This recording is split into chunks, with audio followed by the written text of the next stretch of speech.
My name is Sharon Hargrave, and I'm the Executive Director of the Boone Center for the Family at Pepperdine University. I just want to welcome you to one of our webinars today in a 5-webinar series on coming to a place of peace. Today we're going to be talking about anxiety, and next week is our final webinar on finances during COVID-19. The other webinars that we've done in the 3 previous weeks on identity, loneliness, and pain in the peace cycle are available on our website now. So I'm just thankful to see you here today. First, I want to give a shout out to my colleague, Rhett Smith. Rhett's done a lot of work in the area of anxiety. I've borrowed a couple of his slides to show today, and he's also the author of a book called The Anxious Christian. So let's kind of jump in and begin to talk about anxiety. And the first thing I want to do is share the slide with you that talks about both anxiety and depression, because sometimes I think it's difficult for people to know, am I feeling depressed or am I feeling anxious? And as you can see by this slide, you can see that there's some characteristics like restlessness or worry or being agitated easily, trouble concentrating, physical complaints that fit both in depression and anxiety. But just want to define that then these other characteristics fall over into the anxiety realm of trembling, a lot of physiological, increased breathing rate, high heart rate, maybe sweating, or just this feeling of impending doom or powerlessness really are the more characteristics of anxiety.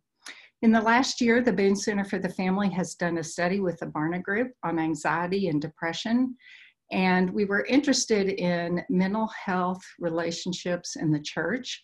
I know many of you watching today are church leaders or people that work with people at your church and you're wanting to help others with anxiety.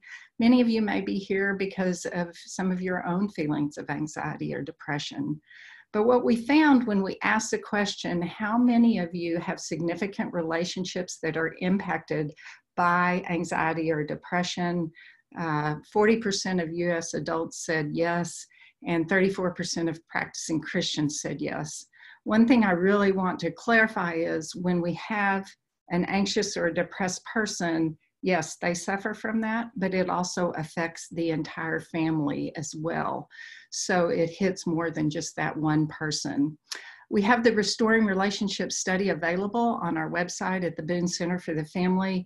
It breaks the study of anxiety and depression down in gender, age, relationship status, faith identity. Just an interesting statistic here that I would point out is the younger people were, the more high their anxiety or depression was reported.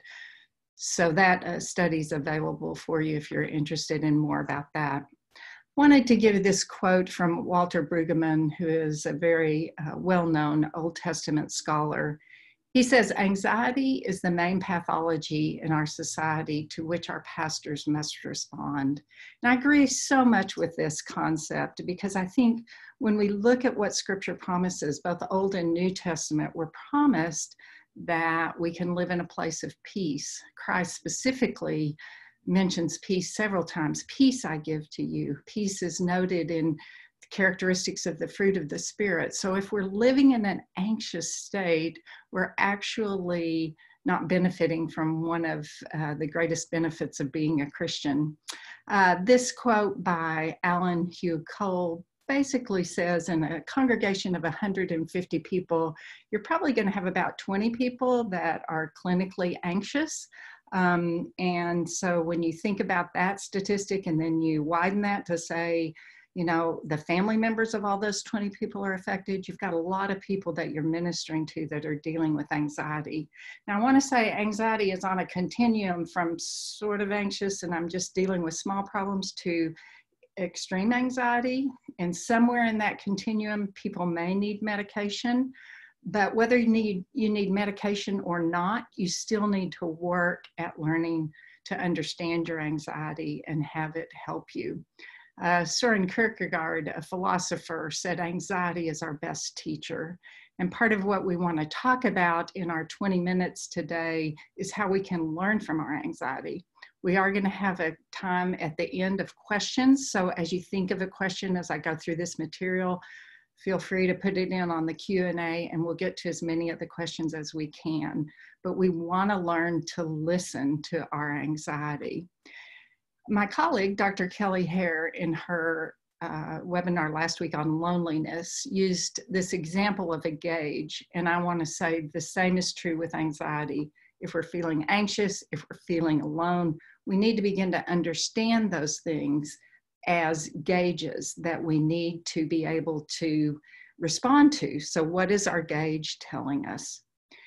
Now, an important aspect of anxiety that I really want to emphasize today is that anxiety typically comes out of a fear reaction. And fear is typically telling us something that we need to know. If I'm feeling a sense of fear, I need to understand what it is that's causing me to be afraid. Anxiety then can be an unhealthy reaction to the fear that I have.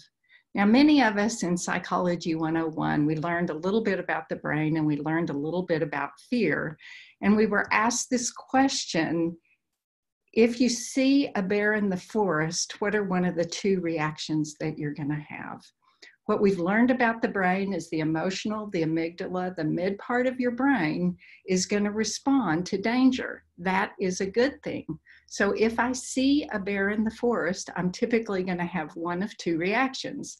I'm going to have an aggressive fight response, or I'm going to have a flight, get out of there response. This is good. If I see a bear, I need to do something. Some people will say there's a third response that's a freeze response, but I just want to say, to me, that's kind of a flight, because typically when we freeze, we just shut down. Now, if I'm in the forest this afternoon and I see a bear, I have a greater chance of survival if I'm calm and I assess the situation and decide what to do. So there's some questions I need to ask myself when I see a bear. Does the bear see me? Do I have other people with me that I need to protect? Does the bear seem angry? Do I have a weapon or a bear horn with me? How far is it to a place where I would be safe? Or like our picture suggests, does the bear have cubs with her that she's going to want to protect? The calmer I am to think through what to do with this bear situation, the better I'm going to be to respond. So when we're feeling feelings of anxiety, when we're feeling that anxiousness, that nervousness, that feeling of doom, we need to ask ourselves a major question. What is it that I'm afraid of? Because unless we identify what it is that we're afraid of, we can't change the fact that we're feeling anxious. Now, what I want you to understand, and this is really probably the most exciting thing I'm going to tell you today, is we have power over what we think. Kurt Thompson, a well-known psychiatrist and Christian author, says it this way. He says, the mind has power over the brain. Tim Keller, New York Times bestselling author and pastor, says it this way. He says, we need to quit listening to ourselves and start talking to ourselves. Scripture in Romans 12 says it this way. Be not conformed to this world, but be transformed by the renewing of your mind. When I was young, I thought transforming my mind was only about scripture memory. And I do believe that having scriptures in our mind help us when we're feeling fear. But I've also learned, as I've learned about the brain, and I've learned about this midbrain that has this emotional amygdala reaction, and that when we calm ourselves, things come in the prefrontal cortex part of our brain where we can think things through. I begin to understand that changing our brain takes effort and practice. Now, I would tell you that I am not a person who exercises. I've never been a person who exercises. So if I were to wake up tomorrow morning and go down to breakfast and look at my family and say, hey guys, today I'm going to go run a 26-mile marathon. My family, rightly so, would look at me and say, are you crazy? Sharon, you can't even run a mile.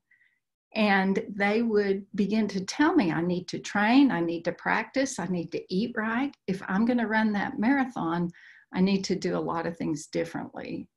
I think everyone on this webinar would tell me, Sharon, you can't go run a 26-mile marathon today without practice and effort. And I just want to say, changing our brains is like running a brain marathon. We've got to understand that it takes effort and practice to change the way that we think. What I thought would be most helpful today is if we did a kind of some examples of some things that we might be feeling fearful about and kind of talk through what that would look like. Really practical examples of what I'm talking about here with the idea of anxiety and fear. I've chosen examples that are all based on COVID-19 just because it's heightened all our anxiety, it's heightened all our fear, but these same principles can be applied to any situation where you're feeling anxiety in any way. So the first fear example that I decided to talk about was, I am afraid that I or someone I love is going to get sick from COVID-19. Now, the first question I want to ask myself is this fear real? And what I want to say to you is, yes, this fear is a real fear. It's something that we need to know, we need to understand, we need to think about. An unhealthy, anxious reaction to fearing that someone's going to get sick from COVID-19 would be what we call rumination, which rumination is running something over and over and over and over again in your mind, that you're thinking about it more during the day than you're not thinking about it.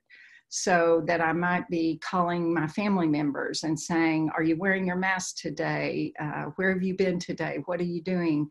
That I myself can't even go outside or go to the grocery store because I'm so consumed with the fear that I'm afraid that I am going to get sick.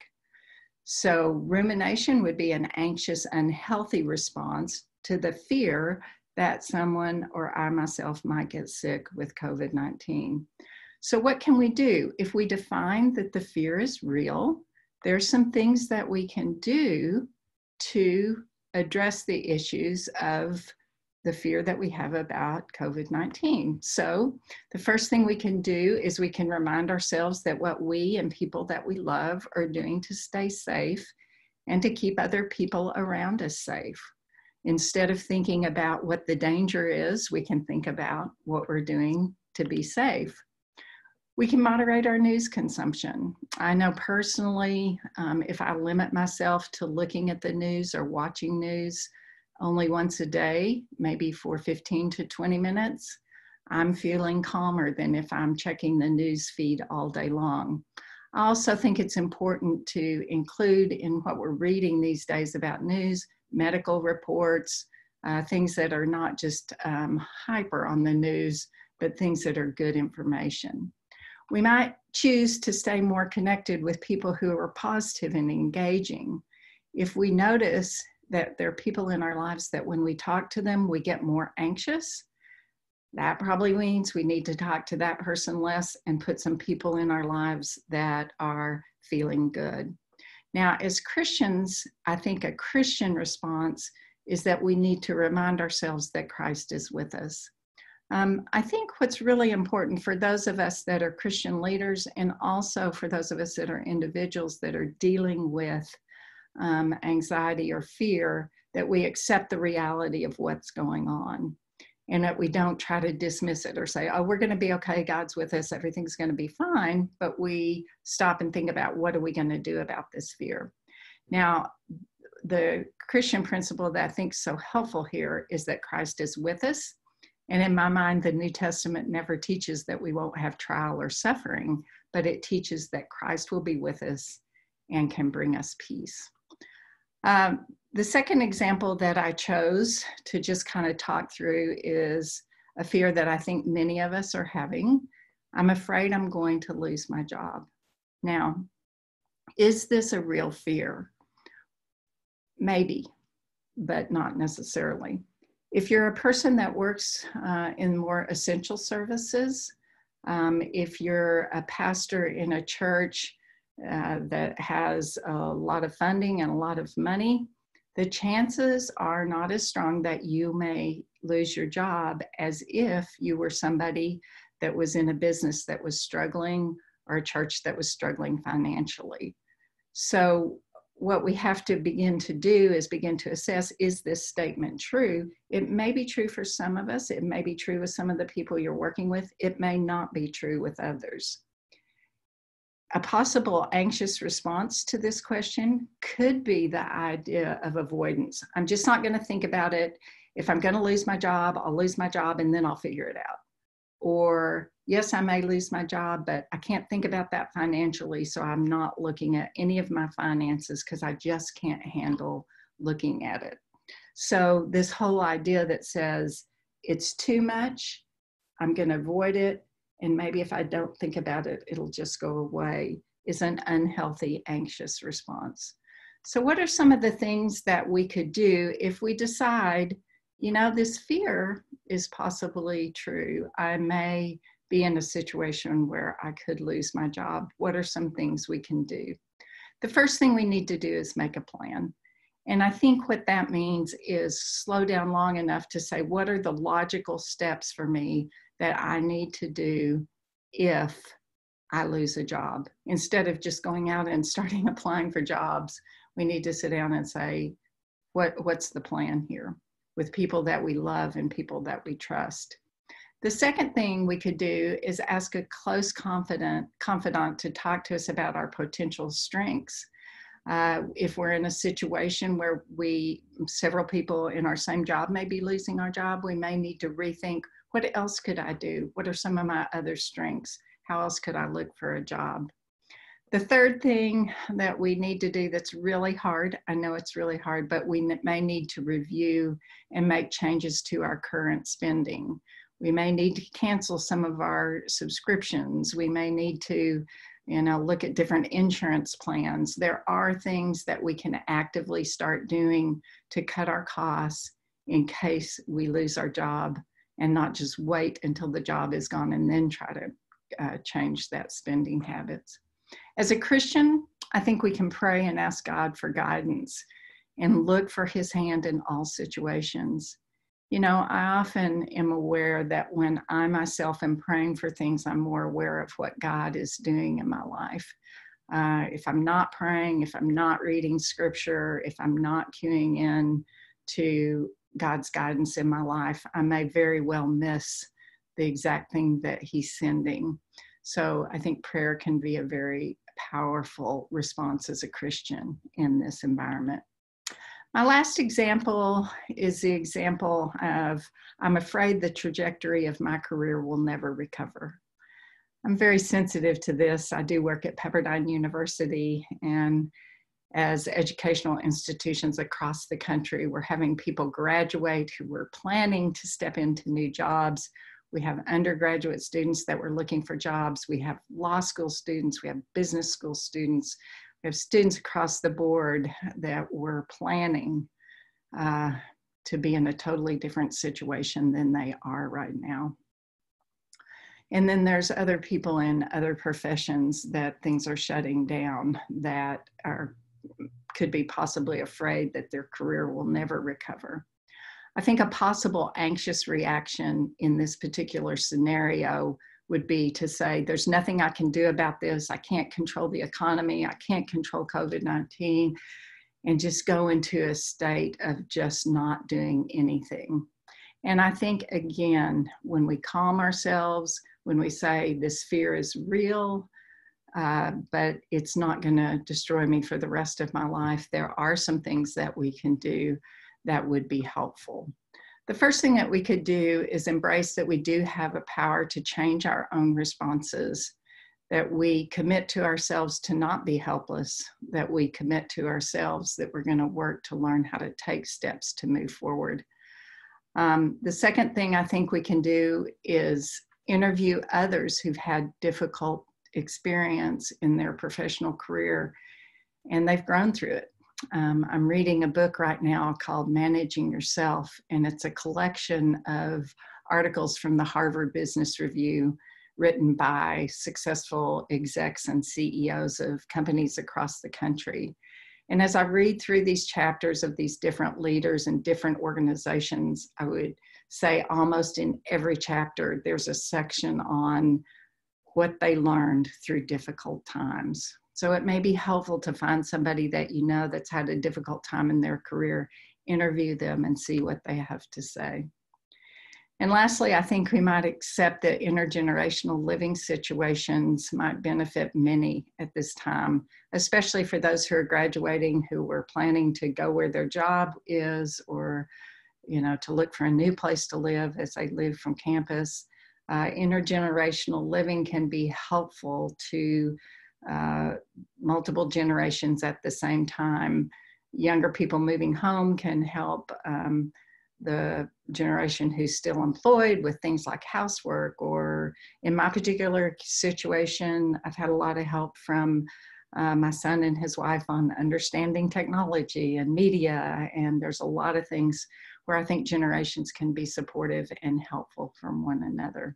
So I want to do a review, and then we want to open it up to some questions in a minute. But as we think about what we're doing here, I want to redefine the use of the word anxiety to understand that it's related to fear.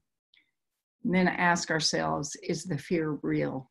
If so, what can be done about it so we can help ourselves move beyond what's happening?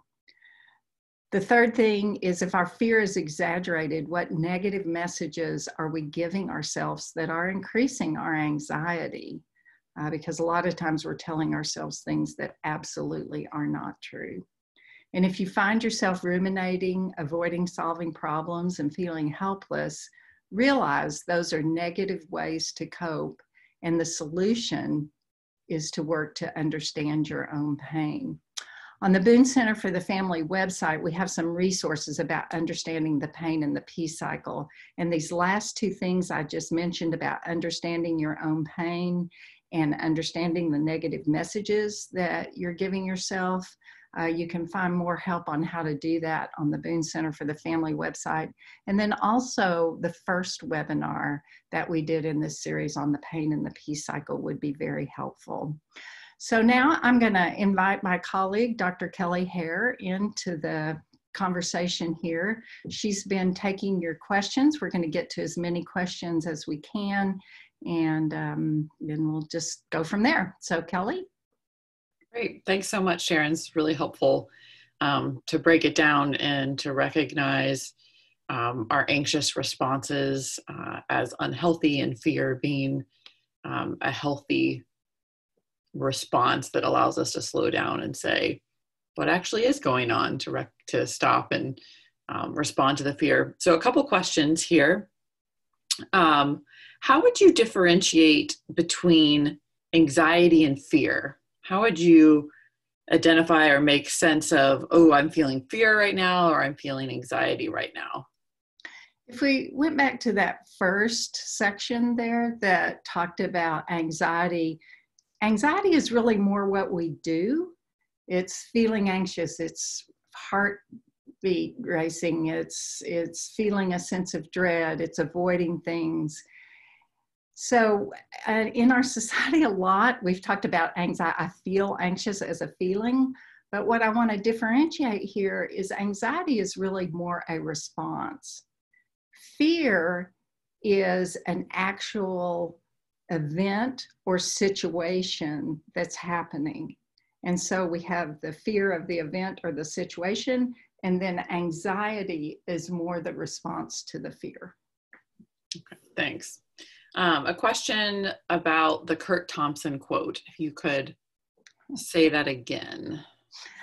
The Curt Thompson quote is that the mind has power over the brain. Okay. And I wish I could give you a resource for that. I actually heard Curt say that when he was presenting at a conference I was at.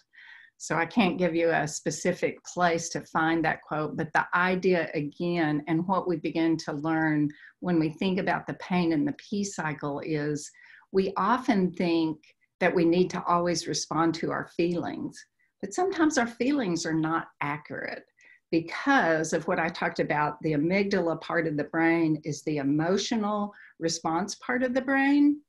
And when we slow that down, we often find that what we're feeling is simply not true. And when we can determine that in our prefrontal cortex, that what we're thinking is not true, we can actually talk to our feelings and tell ourselves what the truth is about who we are. Great, thanks so much. Question here about teens. How do we deal with or help teens suffering from anxiety, particularly while being social distance from friends, that support network being greatly impacted? Yeah, I think this is a really great questions. And one thing that we've learned, we use the pain and the peace cycle with teens. So one thing I would really encourage you to do is kind of learn that model. And we find with teens that they are very quick to be able to identify what it is that they're feeling. And they're also very quick to identify what it is that they're doing when they have that fear response. So these principles are transmittable to them very easily. Now, with a teen, if I was, with a teen right now and my teen was saying to me, I'm never going to have any friends, I'm never going to see my friends again, I would first want to say, I know how sad it is that you can't see your friends. What you're experiencing is real, and I am so sorry for your pain. And let the teen talk about that, let them express their feelings, but then come behind that and start addressing in that calmly, patiently, to say, I miss my friends too. But, this isn't going to last forever. This may last 6 months, this may last a year, but it will not last forever. Because as an adult, you have wisdom that a teen does not have. But the teen can't hear your wisdom if you don't first acknowledge that they do have pain, and their pain is legitimate. It's real. I mean, this is getting crazy to be by ourselves all the time. So I just really listen, resonate, talk about your own pain, and then help tell them the truth in very calm and constructive ways. Great, thank you. So we'll end with this question, and let me remind you that if we haven't gotten to your question, we will respond to them on a blog post that will be emailed out to you. So you'll have an opportunity to have your question answered that way. So the last question, it seems like the idea that anxiety comes from or is the result of not trusting God is something you hear often in Christian communities. Right. What are your thoughts on that? And that anxiety is a result of not trusting God? Well, I think where we lose people as Christians, if we frame things like that says, well, you shouldn't feel anxious, you should just trust God, and we don't address their fear, we're not living in reality. So to go back to my first example, if I'm a Christian leader and somebody comes to my office and says, I'm afraid that I or somebody I know is going to get sick from COVID-19, and I look at them and say, you shouldn't fear that. You shouldn't feel anxious. God is going to take care of you. That person is not going to feel like we're speaking in reality. They're not going to be able to hear what we're saying.